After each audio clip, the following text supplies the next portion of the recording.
Oh, cocok jadi gini kabeh, cok. Terus. Wayan! Wayan! Jatuh! Benar tidak akan pulang hari ini? Iya.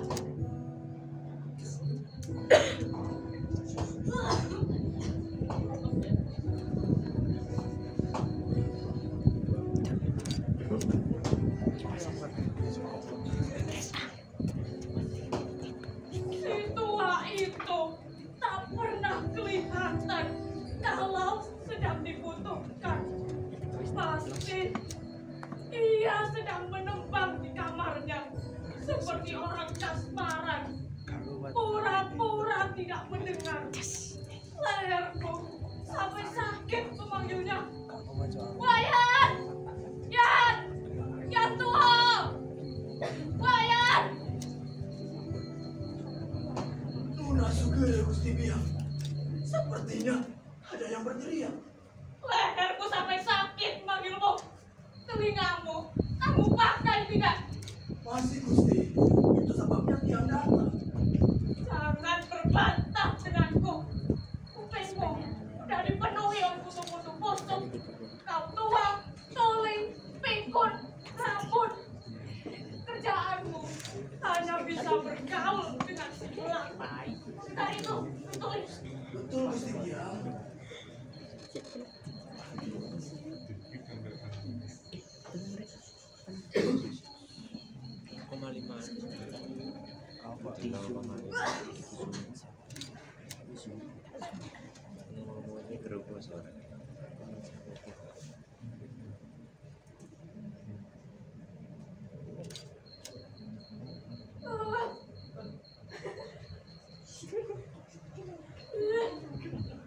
Benangnya terlalu besar, lubangnya terlalu kecil. Zaman sekarang ini semua serba terlampau. Terlampau tua, terlampau kasar, terlampau gila. Dari kemarin aku tidak berhasil memasukkan benang ini. Oh, barangkali toko itu menipuku lagi. Atau aku yang terbalik memasukkan benangnya. Bagaimana Gusti Biang? Sudah sehat rasanya? Gusti, ini air daun bimbing dan bubur ayam sengaja Tiang buatkan tuh Gusti. Wayan! Mari Tiang tolong. Ular! Kenapa Gusti terkejut? Ini kan nyoman. Kau! Nah, itu sebabnya kalau belum santap malam. Apalagi sejak beberapa hari ini, Gusti tidak mau minum jamu lagi. Minum sekarang ya Gusti. Kau setan! Kukira ular belang jatuh dari pohon. Pikir jatuhku sakit. Gusti takut sekali dengan ular. Kenapa? Binatang itu menggigit dan menjijikkan. Tapi tidak semua ular berbahaya Gusti. Yang juga takut pada ular. Aku tak peduli. Apa tugasmu di sini? Sekarang sudah waktunya Gusti minum obat. Sayangnya hari ini aku tak mau minum obat. Baiklah kalau begitu, yang bantu Gusti masukkan jarum ke benangnya. Juga tidak. Kau tidak diperlukan di sini. Coba dari tadi meneliti yang kapan jadi kusut begini. Gusti terlalu sayang pada Bapak Wayan. Lihat, apa bukan? Kau jangan menyindir. Tentu saja aku bisa melakukannya. Hanya saja lubangnya yang terlampau sempit. Terlampau sempit.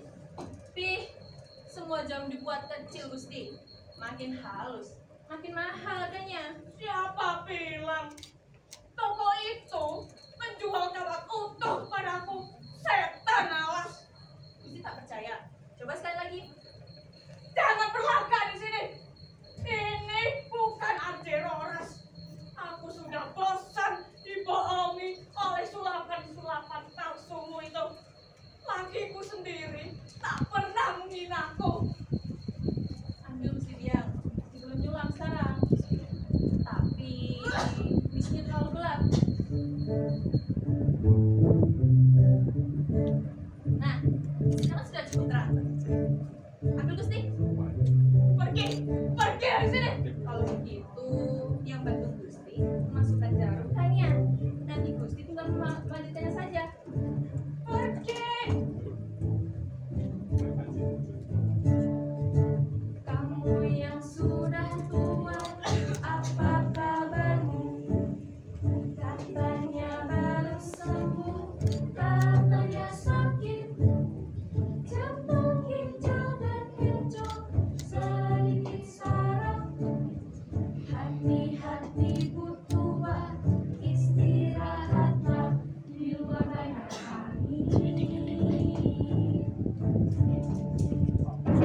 Dewa Ratu, kau merusak sarung bantal anakku.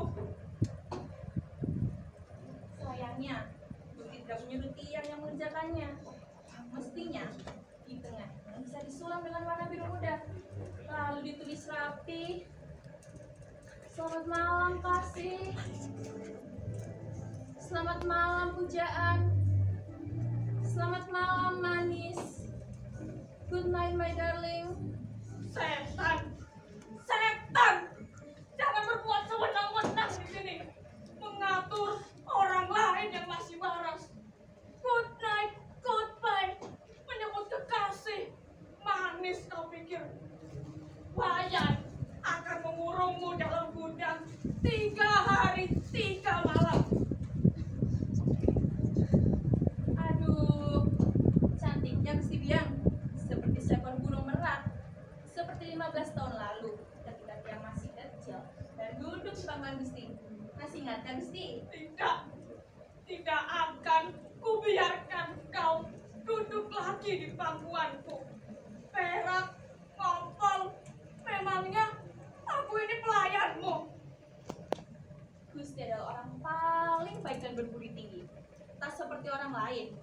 Gusti telah menyekolahkan tiang sampai kelas 2 SMP dan Gusti telah mengeluarkan banyak biaya.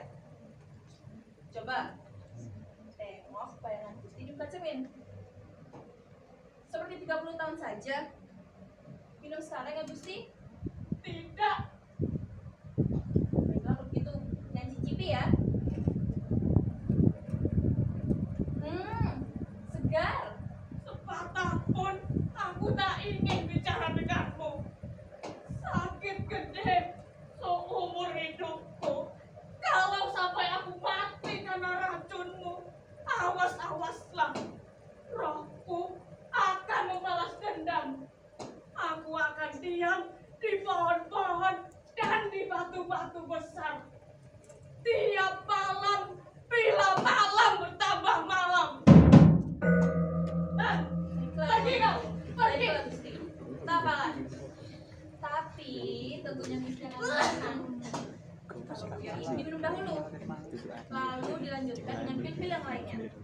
Atau Gusti ingin santap malam dahulu. Percayalah Gusti, akan terjadi apa-apa. Wayan, tolong Wayan. Lihat, Gusti telah merusak badan Gusti sendiri dengan berteriak-teriak. Pergi kau, pergi. Setelah bicara lagi, dia akan pergi. Dia akan pergi sekarang. Ya, pergilah sekarang juga. Pil-pil, tiap hari dicekoki pil. Waktu putra Gusti pergi 5 tahun lalu, ide berpesan pada tiang, jaga baik-baik ibuku Nyoman, peliharalah kesehatannya, jangan biarkan beliau menderita. Gusti dinyatakan sakit, Gusti harus berobat. Diam, diam. Baiklah kalau begitu.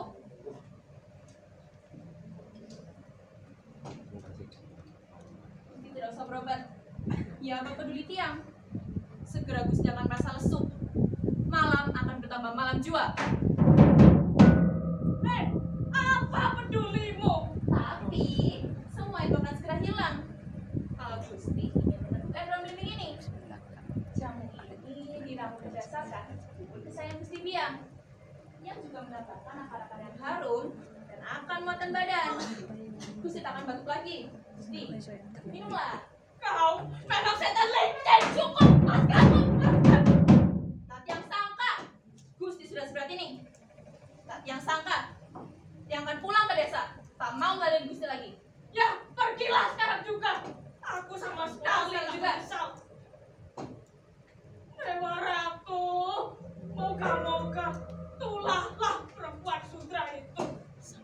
Hei, Wayan! Wayan! Yan! Wayan! Sepertinya ada yang berteriak. Tua bangka, dari mana saja tadi? Kenapa baru datang? Tiang ketiduran di gudang, Gusti. Kejar setan itu. Setan? Mana ada setan? Sore-sore begini, Gusti. Kejar perempuan setan itu. Mas, perempuan. Perempuan yang mana, Gusti? Pegudang itu, masukkan dia ke dalam gudang. Mas, Gusti. Nyoman. Usir dia dari rumah ini. Tapi, Tua bangka, diam saja kayak kambing. Gusti. Tidak ada kambing di sini. Kau yang tidak waras, Tapi, mengukur, memutar leher. nakut. Tidak. Dia tidak takut sama Lea atau memedih. Tapi, memutar leher Nyoman.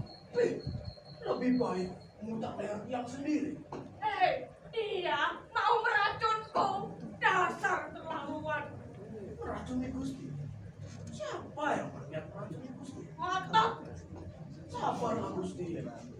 Semakin bertambah umur, semakin banyak penyakitnya. Lagi pula, tidak baik juga marah malam-malam begini. Cepat, anjing opong. Telah mengusir dia. Aku akan mengutukmu. Biar mati kelaparan di pinggir kali. Baik, kutuklah dia.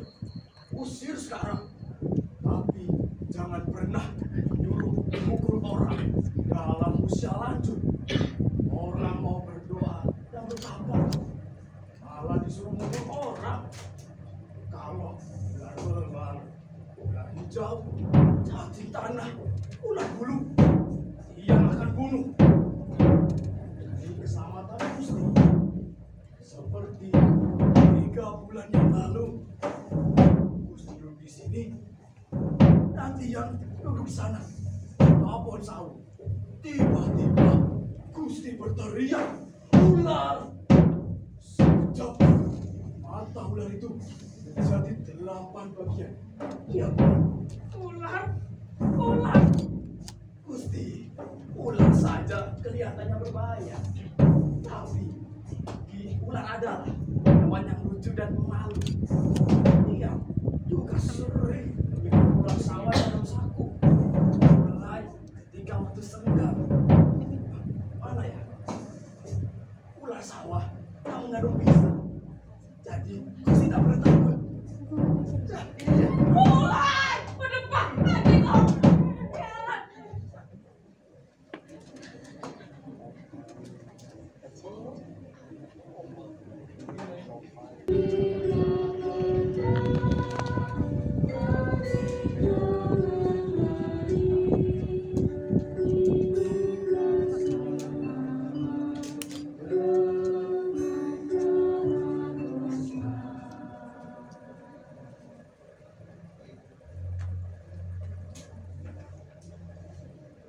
Mau pergi kemana ya, Man? Pulang ke desa. Malam-malam begini, Apa salahnya? kamu akan kemalaman di jalan. Yang tidak takut. Banyak orang jahat sekarang. Biar saja. Daripada yang sakit tinggal di sini. Apa terburu-buru? Bapak tidak marah.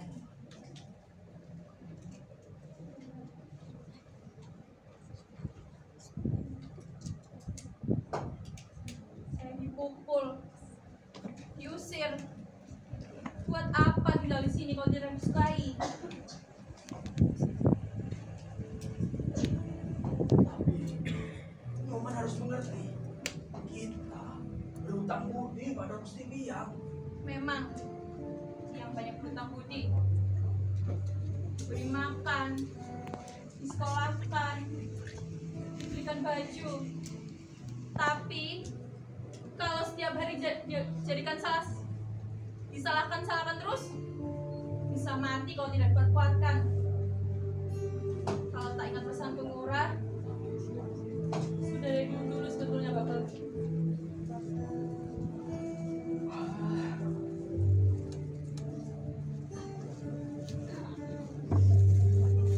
Nanti apa yang harus Bapak katakan ketika dia bertanya kemana Nyoman Bapak? Apa yang harus Bapak jawab? Sudah lupa dengan Icang Bapak. Di sana banyak bintang-bintang film.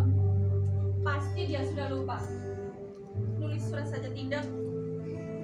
Tidak, Dia tidak begitu. Siapa bilang begitu? Aku tidak bilang. Dia tidak akan begitu.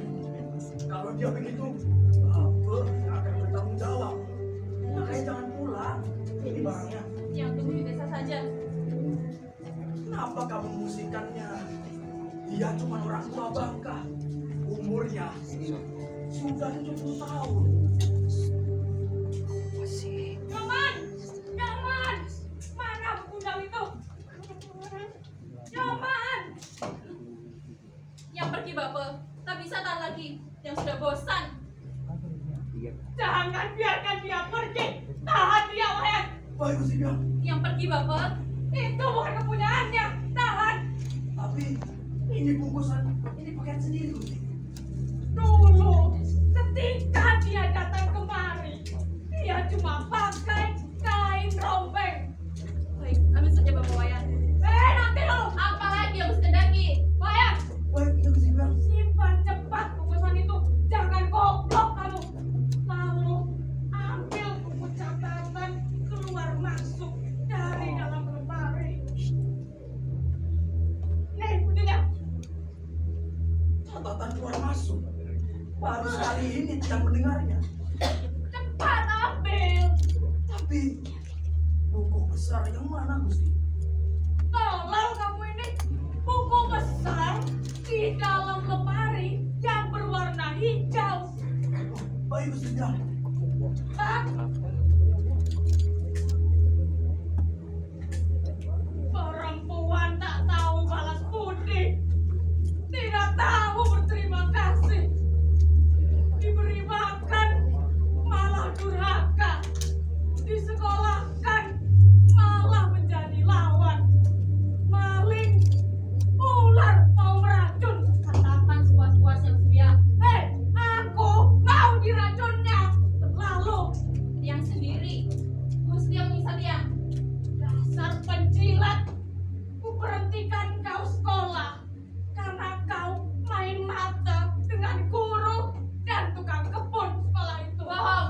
Itu hasutan anak Gusti Tiang sendiri. Benar, Bohong. benar. Kau memang liar, genit, licik, dan apa saja yang jelek-jelek. Baik, tapi kau juga genit. Apa katamu? Kau juga genit. Apa katamu? Lihat, Wayan akan memutar lehermu. Wayan akan memutar lehermu. Dia akan menguncimu dalam gudang. Dia akan mengunci lehermu. Setan. Waduhan kau pada polisi. Polisi itu akan membawakan peristiwa gelap. Diam, diam. Jangan duduk, jangan gerak, jangan pergi. Gusti Biang yang bosan merendahkan diri. Dulu Tiang menghormati Gusti karena usia Gusti lanjut. Tiang selalu mengikuti apa yang Gusti katakan, apa yang Gusti perintahkan, meskipun Tiang sering tidak setuju. Tapi sekarang Gusti sudah keterlaluan. Orang disuruh makan tanah terus menerus. Gusti anggap Tiang tak lebih dari cacing tanah. Semut pun kalau ginjal menggigit, apalagi manusia. Gusti yang seharusnya agung, luhur, menjadi tauladan. Tapi seperti apa? Orang kebanyakan saja memiliki kasih sayang dan menghormati orang lain. Tapi Gusti, di mana letak keagungan Gusti? Cobalah Gusti berjalan-jalan raya seperti sekarang. Gusti akan ditawakan oleh orang banyak. Sekarang tak hanya keturunan, tapi kepandaian dan kelakuanlah yang menentukan. Sekarang tak hanya bangsawan, semua orang berhak dihormati kalau baik. Begitu mestinya. Itu mestinya, begitu mestinya. Bohong, bohong kamu tolol. Memang yang tolol. Buat apa mengatakan itu semua? Gusti sudah terlalu sakit untuk mengubah kebiasaan Gusti. Tapi seandainya mencoba saja. Yang akan mau mengambil di sini untuk selamanya. Kau tidak usah berpidato omong kosong. Kau perempuan sudra akan terkena tulah menghinaku. Pergi! Pergi orang juga! Wayan! Cepat! Wayan! Nah, sebelum kau pergi, kau harus melunasi hutang-hutangmu dulu. Hutang apa? Memang tak pernah meminjam uang. Buka bagian yang bertuliskan tinta merah. Sebentar, Gusti. Ah, ini dia.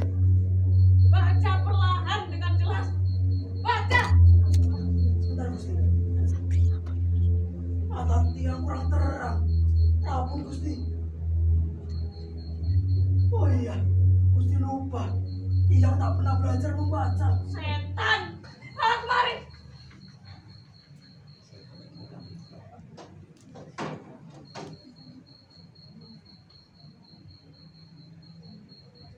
Nah, di sini dicatat semua perongkosan yang kau habiskan selama dipelihara di sini. Nama Yomaniti, asal dari desa Mawili, umur kurang lebih 18 tahun, kulit kuning, badan biasa saja, lebih tinggi sedikit dari Gusti Biang. Mulai dari tahun 54, 5 pasang baju, sebuah boneka, sebuah bola bekel, 1 biji kelereng, 1 tusuk konde, dan Benar, semua Gusti catat. tahun 55. Sekarang 2 baju rok, batu tulis, kebaya, pensil, 1 batang jarum, sepasang tengklek, tikar, dan seekor anak kecil pelan.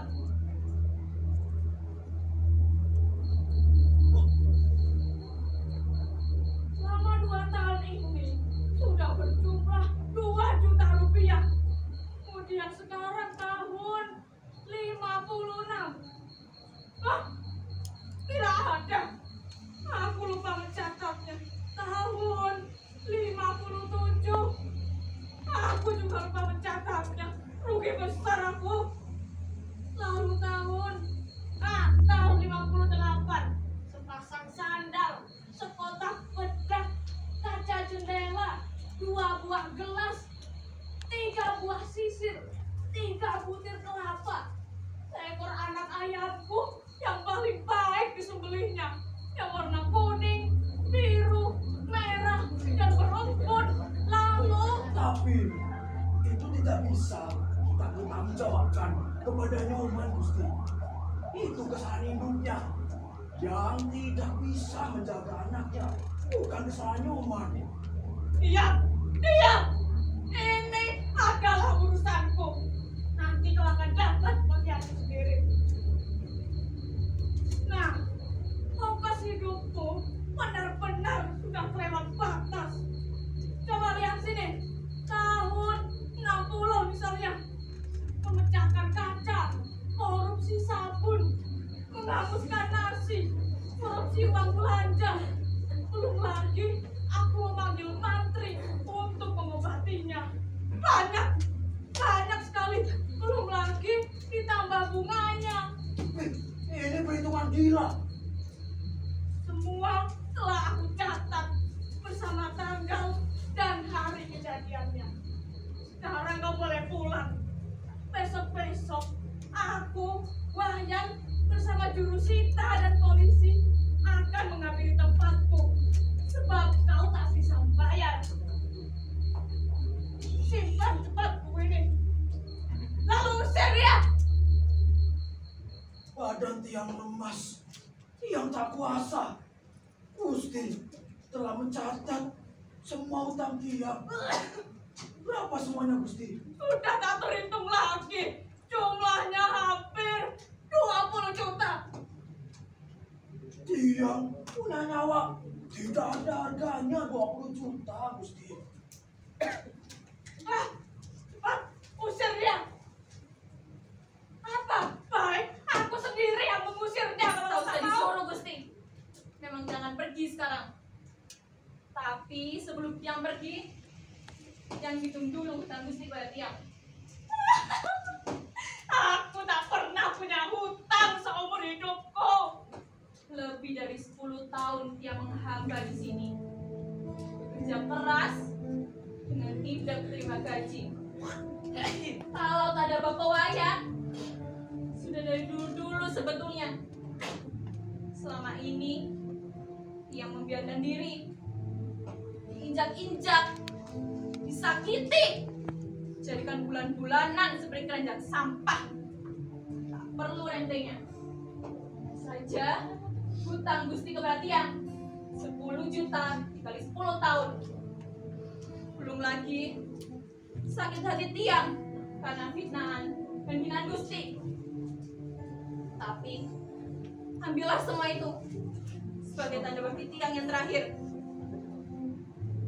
Pergi sekarang juga.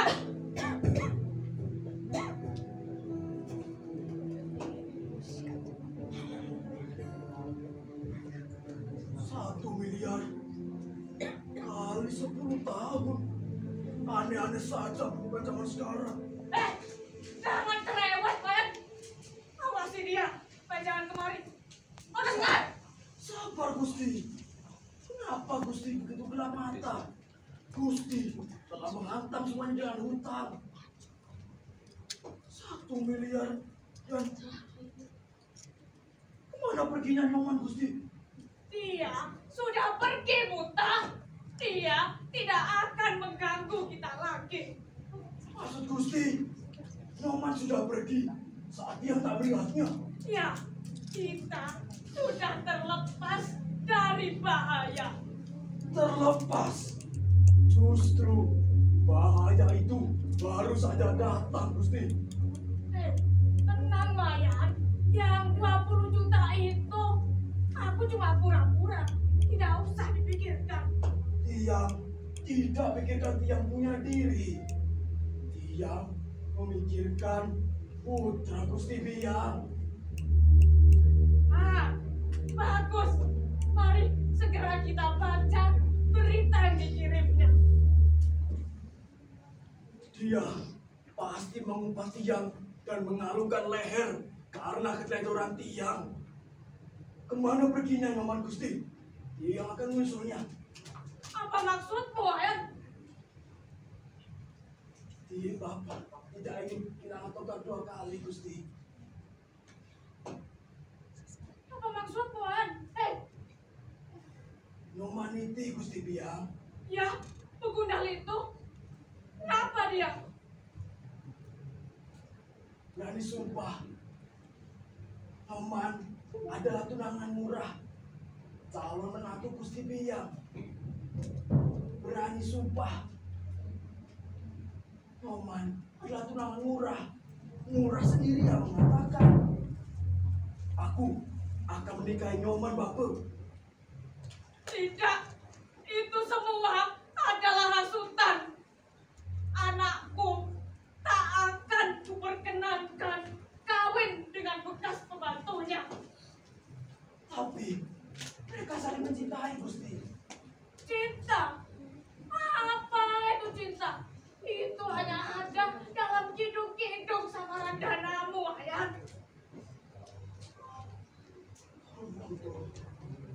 Selamat akan perang. Perang? Perang apa lagi? Perang sudah selesai. Yang Tiang bilang tadi, Tiang tak ingin kehilangan kedua kali. Murah tidak akan sudi menjamah perempuan kecil itu. Tapi Murah sangat mencintai Nyoman Gusti Biang. Boleh saja dipelihara sebagai selir. Dulu suamiku memelihara 15 selir. Kalau tidak, jangan mendekati anakku.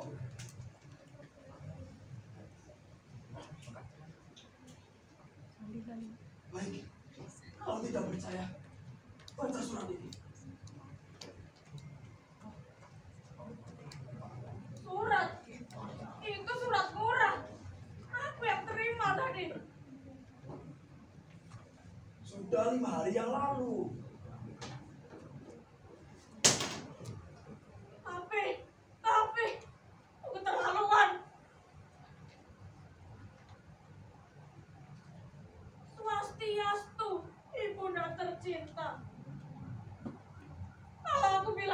Tadi kamu bilang sudah lewat 5 hari.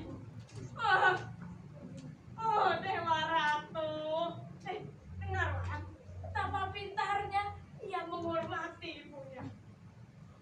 Dengan singkat, Ananda kabarkan bahwa Ananda segera pulang. Ananda telah merencanakan berunding dengan itu. Sudah masanya sekarang Ananda menjelaskan. Ananda hendak menjelaskan pada ibu bahwa Ananda tidak bisa lagi. Akan saya terangkan bahwa Ananda bermaksud Bermaksud apa? bermaksud Iya, bermaksud apa? Baca terus yang sini ya. jadi dia mau menikahi pemuda itu. Iya. Tidak, ini tidak boleh terjadi. Aku melarang keras. Ngurang harus kawin dengan orang yang patut-patut. Sudah kujodohkan sejak kecil ia dengan Sagung Rai. Sudah kurundingkan pula dengan keluarganya. Tidak sembarang orang dapat dilahirkan sebagai bangsawan. Apapun yang terjadi, ia harus tetap menghargai dan menghormati martabat leluhurnya. Oh, aku bisa mati malu berdiri kalau dia sampai mengotori nama baikku.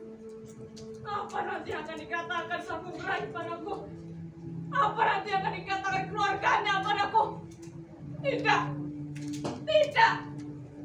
Kau biar kelati semua ini. Kamu ngas mereka supaya mereka bertunangan. Sakit gede. Tidak. Dia tidak ikut campur. Ya, kaulah hantu yang memburu masa mudaku dulu. Aku masih ingat waktu aku masih muda, kau memburuku dengan mata buayamu itu. Kau memang licik.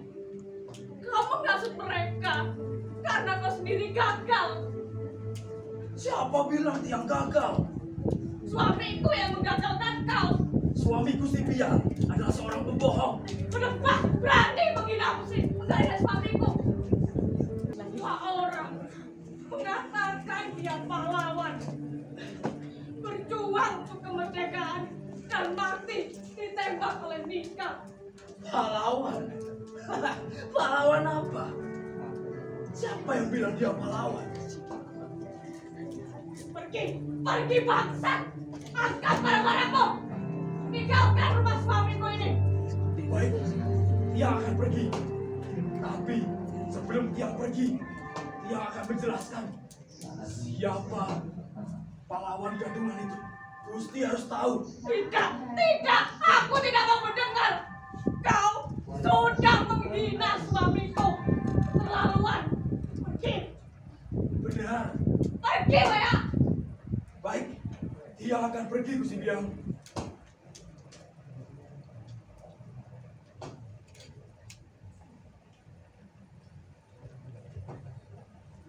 Dia sudah menjadi setan. Anakku dihasutnya. Suamiku dihinanya. Terkutuk leak itu. Dewa Ratu. Semua orang mendustaiku.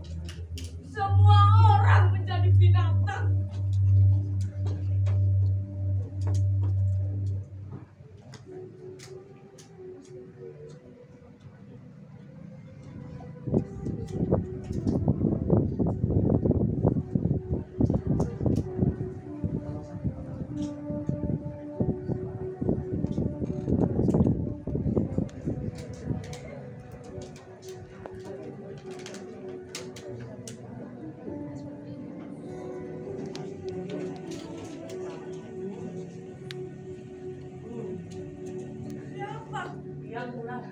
Yang datang, Bu.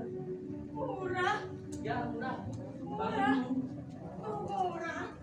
Apa baru pulang sekarang? Kau sudah lupa pada ibumu. Kurang ajar. Aku dihina, direndahkan. binatang. Kalau kau ada di sini, mereka tidak akan berani kepadaku. Kau jadi kurus, hitam seperti kulit. Ya, dia itu Bu. Bekerja. Katanya belajar, kenapa bekerja? Ya, bekerja sambil belajar Bu. Karena itulah kau gagal. Bu, banyak sekali yang pikirkan. Tapi kau tak pernah memikirkan ibumu. Bu, karena bukan ibu yang jadi begini Bu. Kau memikirkan ibumu hanya saat kau perlu uang. Itu barang-barangmu. Ya, Itu koper yang ibu belikan dulu. ya Bu. Koper itu bisa kau jaga, tapi tujuanmu tidak. Mana barang-barangmu yang lain? Masih ada di pojokan. Ada di pondokan. Kenapa yang tinggal di sana? Memangnya kau akan kembali? Yang tak tahu Bu, semua tergantung. Gantung apa? Entahlah, keadaan itu saja. Ibu kira kau sudah jadi orang. Ternyata, mana cincinmu? Cincin, Dulu sebelum kau pergi, ibu beri kau 3 buah cincin peninggalan ayahmu. Mana sekarang? masih ada. Ada di Pegadaian maksudmu? Ibu sudah tahu kelakuan anak-anak yang mengaku-ngaku sekolah, tapi nyatanya hanya pergi nonton bioskop. Untung kau tidak membawa perempuan dari sana, seperti Yaman Purname dari Puriano. Kalau perempuan macam apapun tinggal pilih di sini. Tapi tidak ada yang lebih cantik, lebih halus, dan lebih rajin dari Sagung Rai. Sekarang dia sudah besar. Besok kau harus bawa oleh-oleh untuknya. Bu, cara apa itu Bu? Kau sudah besar. Kau pantas memberikanmu cucu. Nanti saja kita bicarakan Bu. Tidak. Sekarang apa oleh-olehmu untuk Sagung Rai? Kau juga lupa membelikan oleh-oleh untuk ibu, kan? Maaf Bu. Tapi kau pasti tidak lupa membelikan begundal itu, baju brokat, dengkolonyet, kincu. Aku minta cap balsam saja tidak pernah kau gubris. Perempuan kurang ajar. Perempuan siapa Bu? Putar-putar. Aku sudah terima suratmu. Nanti saja Bu kita bicarakan. Sekarang benar apa yang kau tulis itu? Ya, Benar apa yang menulisnya? benar Bu. Jawab saja dengan singkat, Murah. Benar, kau ingin mengawini begundal itu? Ya, dia akan kawin. Murah, kau sudah diguna-gunanya. Kami saling mencintai Bu. Cinta, cinta. Ayah dan ibumu kawin tanpa cinta. Yang ada hanya kewajiban untuk menghormati leluhur yang telah menurunkanmu, yang telah menurunkan kita semua. Apapun yang terjadi, kau tidak boleh menikahinya. Ibu sudah menjodohkanmu dengan Sagung Rai. Samurai? Tidak Bu. Yang tak mau kawin dengan samurai. Kenapa tidak? Apa kurangnya Sagung Rai dibanding begundal itu? Ya, yang tidak mau kawin. Ibu sudah selesai merundingkan semuanya dengan keluarganya. Dia juga sudah lulus SMP. Kelakuannya juga halus dan rajin. Bu, soalnya semua bukan itu. Sekarang, semua orang telah memilih teman hidup mereka sendiri. Kalau kau ingin pelihara perempuan sudra itu karena nafsumu, terserahlah. Tapi untuk mengawininya dengan upacara tidak bisa. Tidak. Tidak, aku melarang keras. Kenapa tidak, Bu? Dia tidak pantas menjadi istrimu. Tidak pantas juga menjadi menantuku. Kenapa tidak, Bu? Kenapa?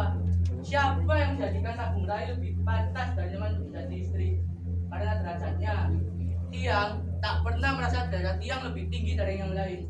Kalau tahu Tiang lahir di bulan itu, Tiang justru harus lebih berhati-hati dan berkelakuan baik agar menjadi teladan orang yang lain. Omong kosong semua. Tiang sebenarnya pulang untuk meminta restu ibu, tapi karena ibu menolaknya soal kasta, alasan yang tidak sesuai lagi, Tiang akan menerima akibatnya. Murah, kau anak durhaka. Pergi memeluk kaki perempuan itu. Bukan anakku lagi. Ini tak bisa selesai begitu saja. Panggilan Noman dan Mbak Wayan Tidak, sudah kuusir leak-leak itu. diusir. Maksud ibu, Noman diusir? Ya, setan tua itu juga. Biar mati dua-duanya. Kalau kau mau ikut, terserahlah. Aku akan tetap mempertahankan kehormatan keluargaku, kehormatan suamiku, dan kehormatan Agung Rai.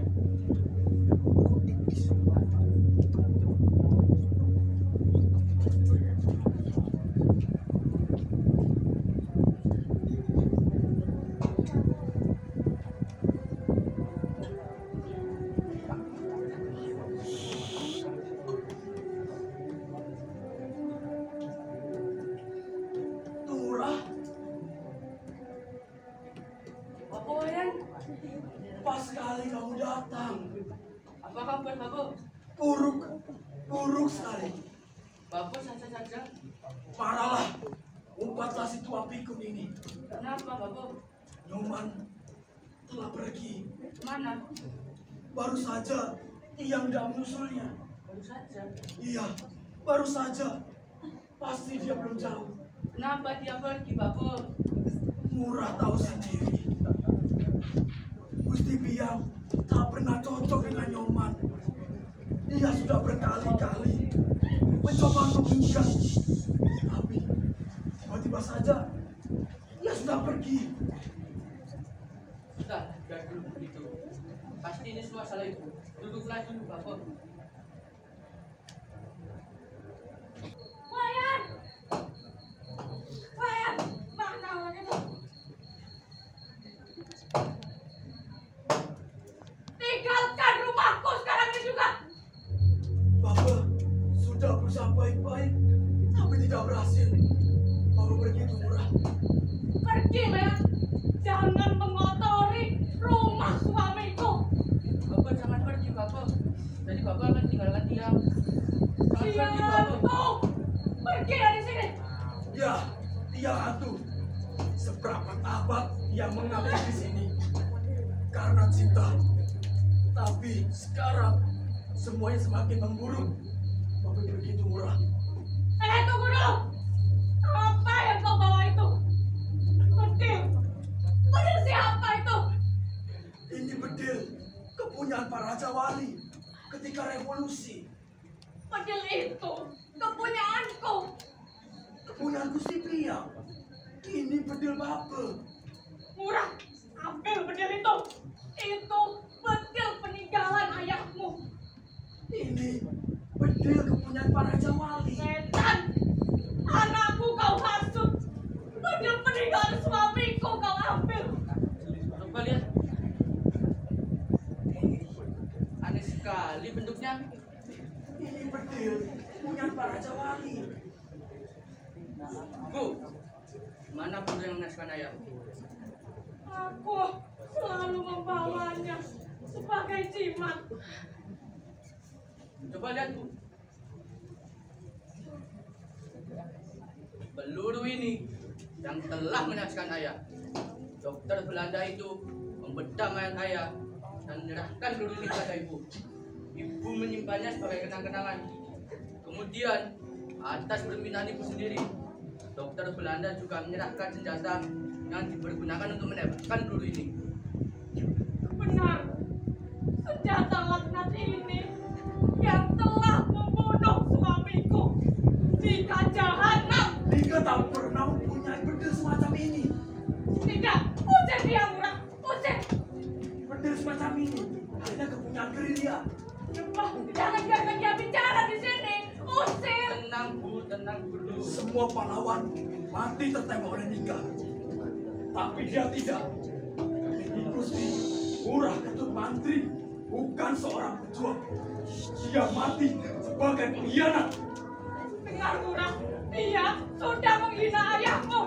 Usir dia sekarang juga. Coba katakan sekali lagi suamiku pengkhianat. Coba memukul kau, Mbah. Dia memang pengkhianat. Baik Bu, tapi Ibu tenang dulu. Nanti tetangga-tetangga bangun. Biarkan saja. Bapak bilang ayah tiang pengkhianat. Kenapa Bapak? Kata orang iri hati, Bapak sudah bertahun-tahun ada di sini.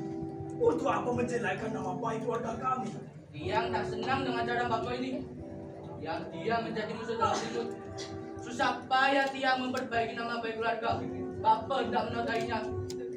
Mencari-cari kesalahan memang gampang Bapak. Pesan saya Tiang pada perjuangan. Sayang, beliau telah meninggal. Kalau tidak, ia akan menjelaskan semuanya. Tarik semua kata-kata Bapak dan pergi. Berikan bedil itu, Ngurah. Tidak. Itu bedilku. Kau mencurinya. Berikan bedil itu, Ngurah. Ngurah, ayahmu ditembak oleh Nika.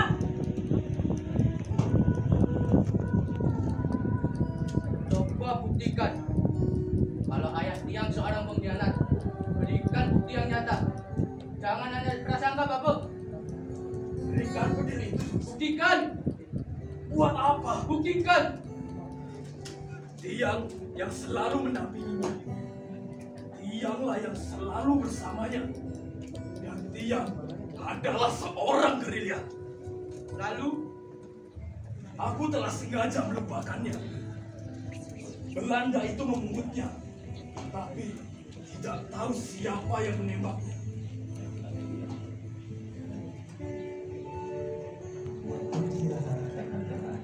Dialah yang menembaknya.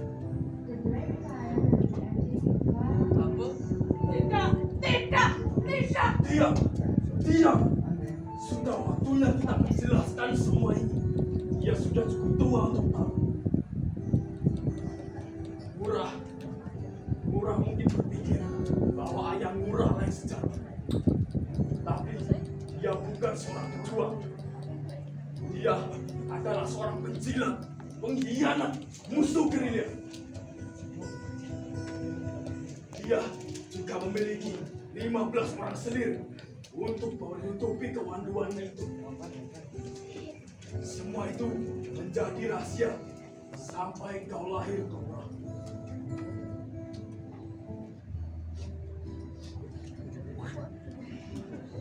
Tiang mengabdi sini karena cinta Tiang kepadanya, seperti cinta Ngurah kepada Nyoman. Tiang juga tidak pernah kawin seumur hidup, dan orang-orang selalu menyebut Tiang gila, tuli, pikun, hidup. Hanya semua itu Tiang yang tahu. Kehilangan masa muda tak bisa dibeli lagi. Tidak, Ngurah tidak boleh kehilangan masa muda seperti Tiang. Hanya karena perbedaan kasta ini. Cepat kejar perempuan itu. Dia tidak mungkin pulang malam-malam begini. Dia pasti menginap di rumah temannya. Cepat kejar. Aku akan meladeni ibumu. betulkah semua itu? Tanyakan sendiri pada dia. Betulkah semua itu, Bu? Ngurah sudah tahu semuanya. Tapi tidak perlu memikirkan itu. Lupakan itu semua. Sekarang pergi kejar perempuan itu. Aku akan mengurusi Gusti dia. Semua itu bohong. Dia bukanlah ayah Ngurah. Tiang adalah wayan yang pikun dan akan segera mati. Tapi beliau itu bukan seorang pejuang. Dia bukan seorang pengkhianat. Mereka adalah pahlawan. Dan pantas Mura sebut ayah. Sekarang cepat kita perempuan itu. Walau di dunia ini memang banyak keburukan, tetapi tidak semua keburukan yang kita ketahui dan kita punya boleh diketahui oleh orang lain. Jika itu akan membuat semakin memburuk.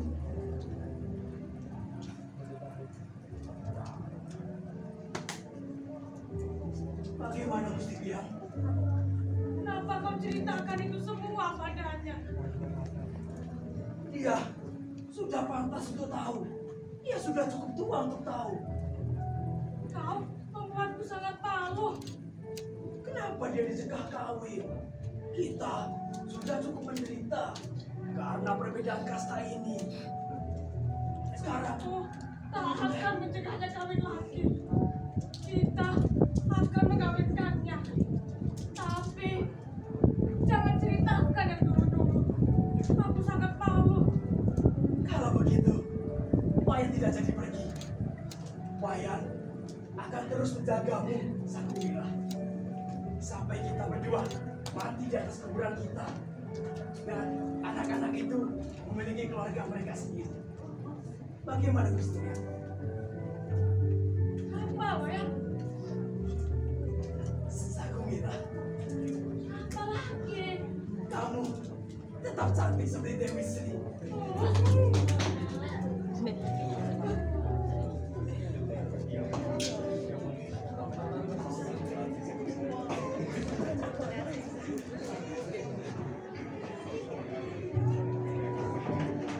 Bila malam bersama malam. Aji